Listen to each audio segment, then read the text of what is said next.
Imaginez un monde où chacun traite les autres avec dignité et respect. Et lorsque des problèmes surviennent, tout le monde s'efforce de faire ce qu'il faut pour le bien de l'autre. Dans la Bible, cette façon de se traiter les uns les autres est appelée « pratiquer la justice ». Ça a l'air vraiment bien, mais comment sommes-nous censés connaître le moyen d'être toujours juste envers les autres? Eh bien, Jésus, comme tout enseignant israélite, pensait qu'on pouvait développer notre conscience de la justice en étudiant la sagesse de Dieu contenue dans les anciennes écritures, la Torah et les prophètes. Donc, étudier les sujets tels que les lois que Dieu a données à l'ancien Israël.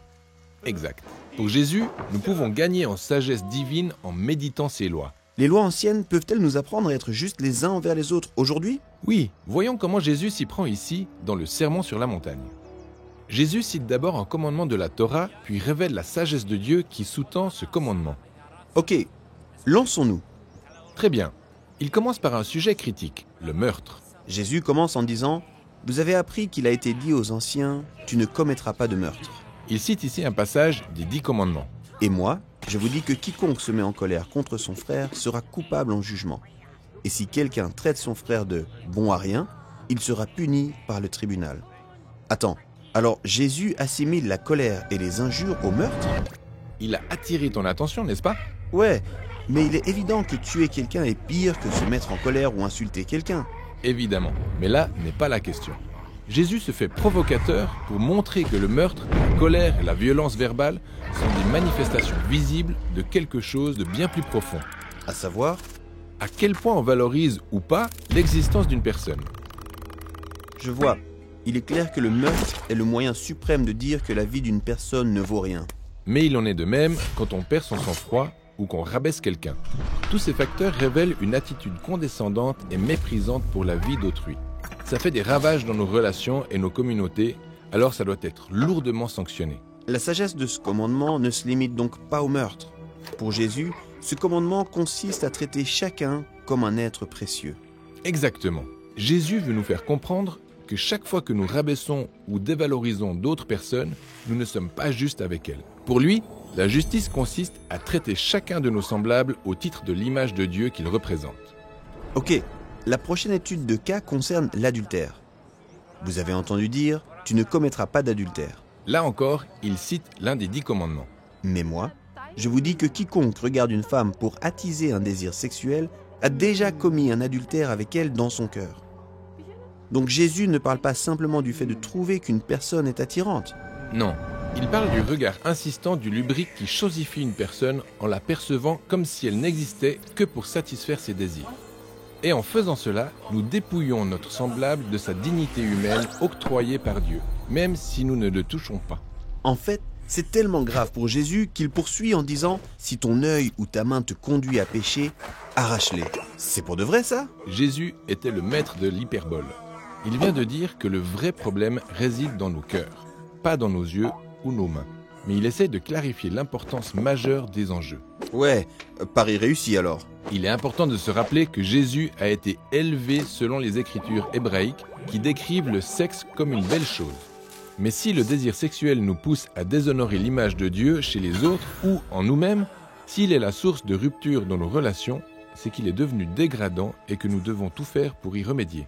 Eh bien, les choses ne vont pas en se simplifiant, puisque la troisième étude de cas concerne le divorce. Jésus affirme, il a été dit aussi, si quelqu'un répudie sa femme, il doit lui donner une lettre de divorce.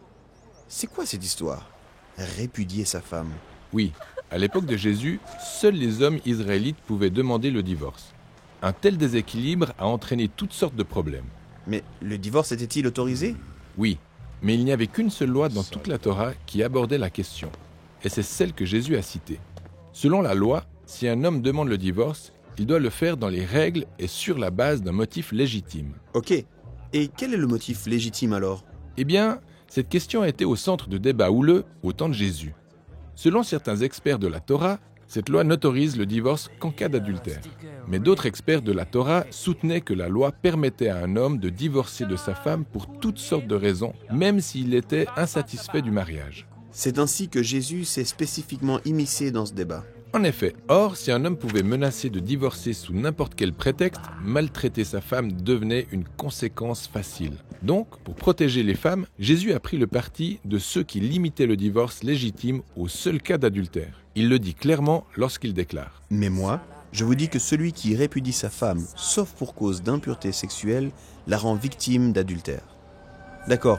Et qu'entend-il par « la rend victime d'adultère » ? Jésus se montre à nouveau provocateur en disant que si un homme divorce de sa femme pour une raison illégitime, parce qu'il s'est lassé du mariage ou s'il veut simplement être avec une autre, son alliance matrimoniale reste intacte. Ah, et ça implique que tout nouveau mariage sera un acte d'adultère. En effet. Mais on remarque que Jésus attribue clairement la faute aux hommes de sa culture, car leurs choix égoïstes sont ceux qui confinent les femmes aux situations vulnérables où elles se retrouvent. Et dans une société où seuls les hommes peuvent demander le divorce sous n'importe quel prétexte, on imagine bien les conséquences. Ça pouvait normaliser l'oppression des femmes, et ce, à très grande échelle. Tout à fait. Dans son contexte culturel, la déclaration de Jésus protège et rétablit la dignité des femmes en tant qu'image de Dieu. Mais qu'en est-il des autres aspects sous lesquels l'alliance du mariage peut être bafouée, comme la négligence ou les abus ? Ces cas peuvent-ils constituer des motifs légitimes de divorce ? Eh bien, ce sont des questions très importantes que Jésus n'aborde pas. Son objectif ici est la manière dont cette loi de la Torah sur le divorce, au centre de nombreuses polémiques, a été déformée et utilisée à mauvais escient par les hommes de son époque. La façon dont il traitait les femmes comme des objets dont on pouvait se débarrasser, sans état d'âme. Mais pour Jésus, l'alliance du mariage a pour but de créer une interdépendance et un respect mutuel, afin que les deux conjoints puissent refléter ensemble l'image de Dieu comme une seule entité. Et cela nous ramène à l'enjeu principal au cœur des 3 études de cas. Jésus montre qu'à travers ses commandements, la sagesse de Dieu cible nos désirs et motivations les plus profonds, car ils influencent notre façon de traiter les gens. Quelqu'un pourrait suivre à la lettre ces règles sur le meurtre, l'adultère et le divorce, mais continuer de déshonorer et chosifier les gens sous d'autres aspects. En effet, pour Jésus, la vraie justice et la vraie sagesse consistent à traiter chaque être humain selon son inestimable valeur. Ouais, imagine le monde que nous pourrions créer si nous valorisions les autres sur cette base. Et c'est exactement ce que Jésus avait en tête. Son annonce sur l'avènement du royaume céleste de Dieu, ici sur terre, visait à remodeler notre imagination. La sagesse de Dieu nous invite à honorer l'image de Dieu en chaque personne que nous croisons.